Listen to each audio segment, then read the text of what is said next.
Front outs நேயர்கள் அனைவருக்கும் வணக்கம். இன்னைக்கு நம்ம யாரை பத்தி பார்க்க போறோம் அப்படின்னு பாத்தீங்கன்னா, சினிமா பிரபல நடிகர் நம்ம அஜித் சார் தாங்க. அஜித் சாரை பத்தி தெரியாதவங்க அப்படின்னு சொல்லி யாருமே இருக்காது. ஏன்னா அவரோட ஆக்டிங்ல அவர் பின்னி எடுத்துட்டாரு அப்படின்னு சொல்லலாம்.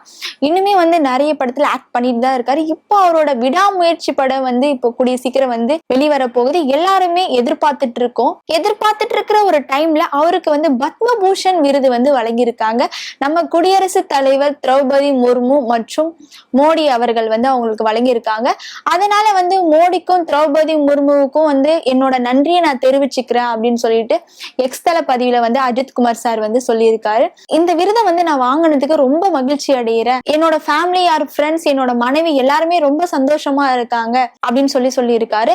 அது மட்டும் இல்லாம இந்த டைம்ல நான் மிஸ் பண்ற பர்சன் அப்படின்னு பாத்தீங்கன்னா என்னோட அப்பாவை நான் ரொம்ப மிஸ் பண்றேன் அப்படின்னு சொல்லி அந்த எக்ஸ்தல பதிவுல அதையும் சேர்த்து அவர் சொல்லியிருக்காரு. அது மட்டும் இல்லாம அவரு துபாயில கார் ரேஸ்ல போய் வேற லெவல்ல கலக்கிட்டு வந்திருக்காரு.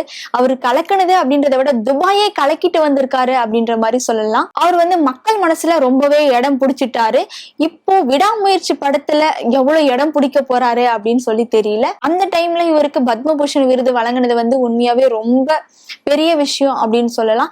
மொத்தம் இந்த விருது 14 பேருக்கு வழங்கியிருக்காங்க. அதுல நம்ம அஜித் குமார் சார் ஒருத்தர். அஜித் சார் கார் ரேஸ்ல துபாயில 6வது இடம் பிடிச்சிருக்காரு. அவர் ஆக்டிங்ல மட்டும் இல்லைங்க, கார் ரேஸ்லயும் மக்கள் மனதுல இடம் பிடிச்சிட்டாரு அப்படின்னு சொல்லலாம். இந்த விருது எதுக்கு வழங்கியிருக்காங்க அப்படின்னு பாத்தீங்கன்னா, கலைத்துறையில சிறந்த பங்களிப்பு செலுத்தியதற்காக இந்த விருது வழங்கியிருக்காங்க. அவருக்கு முன்னாடி சிவாஜி, ரஜினி, கமல், விஜயகாந்த் இவரு 4 பேருக்கு அப்புறம் நம்ம அஜித் சார் தான் இந்த பத்மபூஷன் விருது வாங்கியிருக்காரு.